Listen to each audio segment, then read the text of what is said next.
বিশ্বে প্রায় 80% মানুষ অস্টিওআর্থ্রাইটিস জনিত সমস্যায় ভোগে, যার মধ্যে হাঁটু একটি খুবই কমন একটি জয়েন্ট।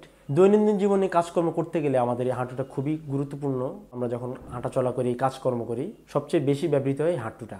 এই হাঁটু ব্যথার জন্য রয়েছে অত্যাধুনিক চিকিৎসা পদ্ধতি। এর মধ্যে রয়েছে আমাদের সুপ্রিয় দর্শক, আসসালামু আলাইকুম। আমি ডাক্তার জাকির হোসেন, আপনাদেরকে স্বাগত জানাচ্ছি। আজকে কথা বলবো আমাদের শরীরে খুবই গুরুত্বপূর্ণ একটি জয়েন্ট, হাঁটু নিয়ে। আমাদের শরীরের একটা কমপ্লেক্স জয়েন্ট বলা হয় হাঁটুকে।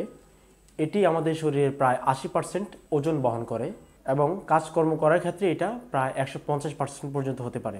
বিশ্বে প্রায় 80% মানুষ অস্টিওআর্থ্রাইটিস জনিত সমস্যায় ভোগে, যার মধ্যে হাঁটু একটি খুবই কমন একটি জয়েন্ট। দৈনন্দিন জীবনে কাজকর্ম করতে গেলে আমাদের এই হাঁটুটা খুবই গুরুত্বপূর্ণ।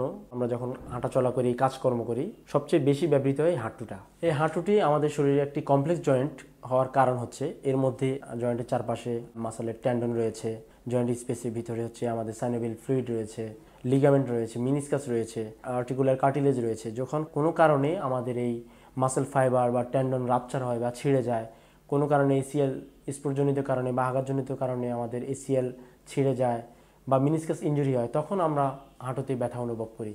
তো বিভিন্ন কারণে কিন্তু আমাদের হাঁটু ব্যথা হয়ে থাকে। এটা প্রপারলি আমরা অ্যাসেসমেন্ট করে তারপর আমরা বুঝতে পারবো যে আসলে কোন কারণে একজন রোগী হাঁটু ব্যথা অনুভব করছে। আঘাতজনিত বা ইনজুরির কারণে হাঁটু ব্যথার জন্য আপনি প্রাথমিকভাবে যে চিকিৎসাটা, ঘরোয়াভাবে যে চিকিৎসাটা নিতে পারেন, আইসিং করতে হবে।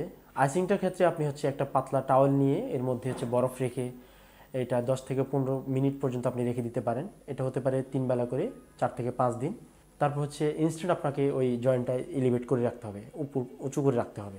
পরবর্তীতে যখন রোগী আমাদের কাছে আসেন তখন আমরা প্রপার অ্যাসেসমেন্ট করে তার রোগটা নির্ণয় করে থাকি যে আসলে কী কারণে তার হাঁটু ব্যথা হচ্ছে। এবং আমাদের এই হাঁটু ব্যথার জন্য রয়েছে অত্যাধুনিক চিকিৎসা পদ্ধতি। এর মধ্যে রয়েছে আমাদের ওজন therapy, pulse electromagnetic field therapy, acupuncture এবং আরও অত্যাধুনিক হিসেবে যা আমরা যদি অ্যাড করি সেক্ষেত্রে আমরা পিআরপি দিয়ে থাকি। তো হাঁটু ব্যথায় যারা ভুগছেন তারা এই ধরনের সমস্যার সমাধানে আমাদের সাথে তথ্য, পরামর্শ, চিকিৎসার জন্য যোগাযোগ করতে পারেন অথবা চলে আসতে পারেন আমাদের উত্তরা বা বনানী শাখায়। ধন্যবাদ সবাইকে।